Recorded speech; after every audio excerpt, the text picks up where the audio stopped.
Good morning. I've got a new book for you this week. It is a Scooby-Doo book, and here it is. It is Scooby-Doo and the Case of the Disappearing Doughnuts, and it's a subtraction mystery. So in the book, you'll see some math problems, some math subtraction problems that go along with the story. So I hope you enjoy it. Bye. Scooby-Doo, the Case of the Disappearing Doughnuts. The people of Crystal Cove loved Dippy's Doughnuts, but lately they had a problem. Someone was taking away pastries from their boxes. Customers were unhappy, and the owner of the shop was frazzled.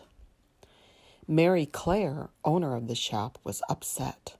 Pastries keep disappearing, she moaned. Just yesterday, Mrs. Puff bought 6 cookies. Someone took 4 cookies out of her box. When she opened it, there were only 2 cookies. 6 minus 4 equals 2. Take 4 away from 6, and you have 2. You could also say 4 plus 2 equals 6. It's that horrible, balmy baker. That's what we call the ghost. It's dusty and white, and it leaves footprints. I'll show you. Balmy Raker? Mary took the gang to the storage room. Pies and cakes were stacked to the ceiling. There are 5 footprints, said Mary. There were 8 of them, but I scrubbed away 3. 8 take away 3 does leave 5, said Velma. Yummy. Somebody just licked 1 footprint and then another. That's 2 taken away from 5. That leaves 3 footprints. Hey, this is powdered sugar. Back at the counter, the phone rang. Mary answered it, then hung up with a frown. That was Mr. Flaky, she said. He left with a box of 12 doughnuts. At home, he saw that someone had taken away 4 doughnuts. Do you know how many were left? Like, if they were all mine, they'd be gone. 12 minus 4 equals 8. This is bad, wailed Mary. People are saying they won't buy my doughnuts. I have to replace the missing treats. It's time to solve the mystery, said Fred. Let's stake out the bakery tonight. There are 5 of us. Velma, Daphne, and I will hide inside. That's 3 of us. So how many of us are left to watch outside?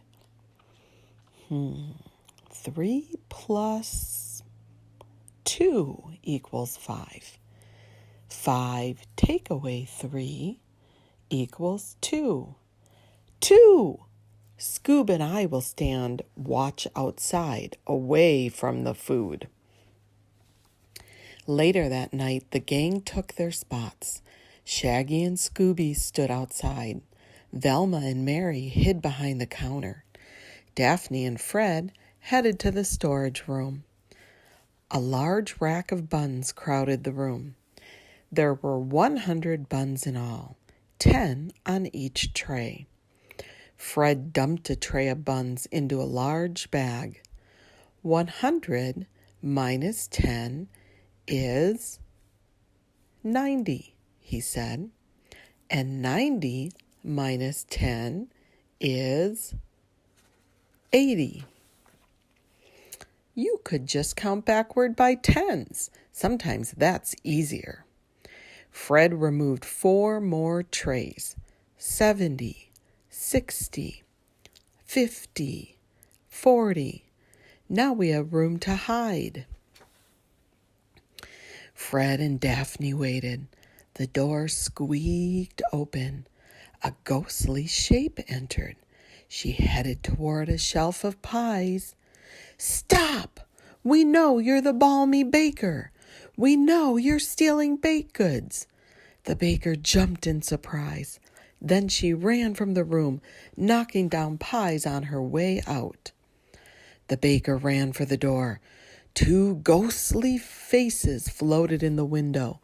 The baker screamed and fell backwards. Zoinks! Velma sprang out and dropped a flour sack over the baker. Got you, she cried.